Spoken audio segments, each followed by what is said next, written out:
Hello, hello. J'espère que vous allez bien. Juste cette vidéo pour répondre à une question qu'on m'a faite il n'y a pas longtemps par rapport à des comportements. En fait, on m'a posé la question comment je réagissais quand il y avait une personne en face qui pouvait m'énerver ou qui pouvait me stresser. Et donc, par rapport à cette question, déjà, moi je te pose la question comment toi tu fais, comment toi tu réagis ou tu agis lorsque tu as une situation, une circonstance, une personne qui va, euh, qui va faire bouger des choses en toi et qui va surtout faire remonter des émotions plutôt désagréables. On va parler ici plutôt de colère, voire tristesse aussi, ou ça peut être la peur. Comment toi tu réagis face à ça, face à cette personne? Qu'est-ce que tu fais? Qu'est-ce que tu dis? Et moi, je vais te partager comment je gère ces situations, parce que forcément, ça nous arrive à tous. Donc, comment, au mieux, j'accueille ce moment. Alors, je dis le mot accueil parce que dans un premier temps, c'est d'être le plus neutre possible, en fait, et d'accueillir ce qui est, d'accueillir ce qui se passe, sans avoir de jugement ou avoir des préjugés, en essayant du maximum, enfin du mieux possible, de limiter justement les pensées limitantes ou les pensées jugeantes envers la personne. Donc à chaque fois, moi je me rappelle, je me dis direct que déjà c'est moi qui ai attiré cette situation avec ma fréquence vibratoire. Donc si tu connais un peu la loi de l'attraction et tu sais comment fonctionnent les énergies, tu vas peut-être plus facilement comprendre que que les pensées que notre système de croyance est créateur et et que tout ça crée notre réalité. Donc à partir du moment où je vis une situation inconfortable, une situation désagréable, euh, je pars du principe que je l'ai attiré à moi et que aussi mon âme l'a choisi pour justement pour me faire évoluer en conscience.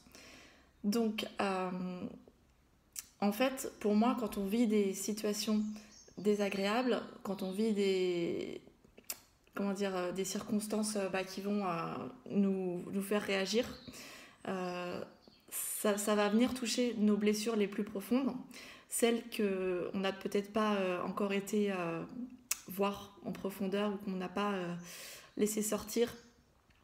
Et, en fait, pour moi, c'est une invitation justement ici à chaque fois à les guérir, en fait, à aller voir qu'est-ce que ça vient réveiller chez nous, à quoi ça renvoie. Euh, et puis petit à petit, c'est pour moi cette opportunité d'amener de la paix avec ça et de la guérison. Alors évidemment, notre ego ne le voit jamais comme ça. Notre mental ego, il va être là en mode juge, il va sans doute réagir, avoir ses mécanismes de défense qui vont être soit la réaction. Donc on va rentrer dans... Alors si je parle d'une personne, on va répondre à cette attaque, par exemple. On peut aussi fuir, on peut rester paralysé de peur. Enfin voilà, il y a plusieurs manières de réagir avec notre ego. Donc moi, ce que j'essaye de faire quand je sens qu'il y a quelque chose qui vient réveiller une émotion forte, c'est de prendre du recul le maximum possible et de ne pas réagir, en fait, d'être en silence et d'être plus dans l'écoute et dans l'empathie et en observant, en fait. C'est-à-dire qu'il y a ce côté où je me vois, je suis actrice, je suis dans le jeu, en fait, hein, dans le jeu de cette matrice où il y a la scène comme dans un film. Il y a la scène avec les personnages, donc je suis avec mon personnage en train de vivre cette situation, mais en même temps je suis le spectateur et j'observe ce qui se passe, ce que dit l'autre, j'observe la circonstance et je m'observe moi-même aussi. Déjà au niveau sensation dans mon corps, ça vient dire quoi? Est-ce que je sens que ça me donne une boule dans la gorge? Est-ce que je sens que ça m'oppresse? Est-ce que je sens que ça me met dans l'inconfort? Donc, le corps parle d'abord avant d'avoir toutes, toutes ces pensées qui viennent. Donc, observer vraiment dans l'instant présent ce que montre votre inconscient et ce que montre votre corps, ce que ressent votre corps. Ça, c'est très important parce que ça va être des indices. Et ensuite aussi, vous pouvez observer justement l'émotion qui va être en même temps là. Donc, identifier quelle émotion. Et puis, effectivement, ça se fait peut-être pas en une fois, c'est-à-dire que c'est-à-dire un entraînement, c'est un apprentissage, une répétition. Il y a des fois, on sent que c'est tellement fort que on peut pas s'empêcher de réagir et on se voit embarquer dans notre jeu de Lego. Mais voilà, après, on est toujours à temps de prendre du recul, de faire une action concrète pour couper justement cette énergie négative et néfaste pour nous, parce que ça nous fait pas du bien et ça fait pas non plus du bien pour l'autre. Et puis voilà, l'idée après, c'est que on puisse justement prendre ce recul et puis voir, être capable d'identifier cette blessure comme je t'ai dit, sans jamais être dans le jugement déjà de soi, mais aussi le jugement de l'autre. Pour moi, c'est pas du tout c'est la solution en fait. Hein. On a vraiment tendance à faire ça en tant qu'humain. C'est vraiment très facile de mettre la faute sur l'autre, d'être toujours dans les reproches et les jugements. Et ça, c'est vraiment quelque chose qui me tient à cœur de transmettre, alors autant dans mes accompagnements, mais aussi avec mes enfants ou avec les enfants avec qui je travaille, des tout petits.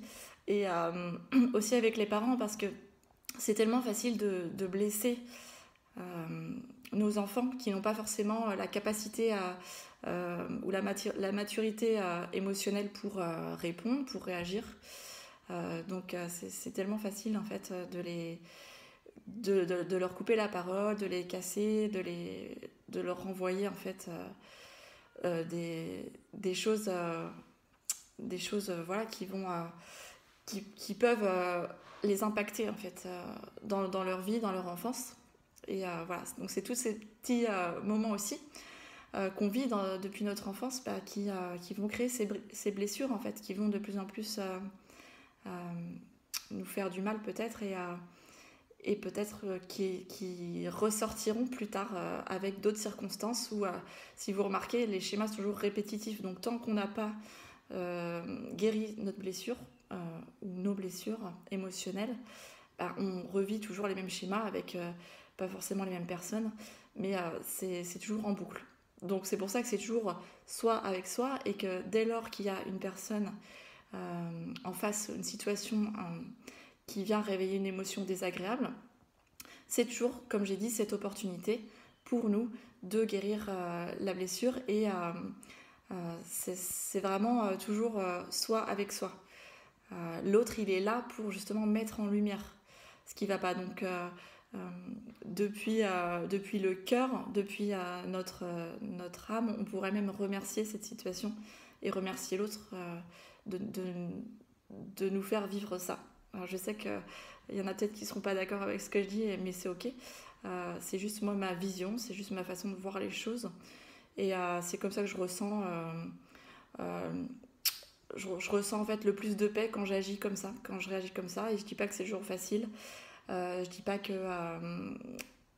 je dis pas que on est responsable aussi de comment dire de ce qu'on crée, mais quelque part si on est responsable en fait de nos pensées, on est responsable de nos actions et on est responsable aussi de nos comportements.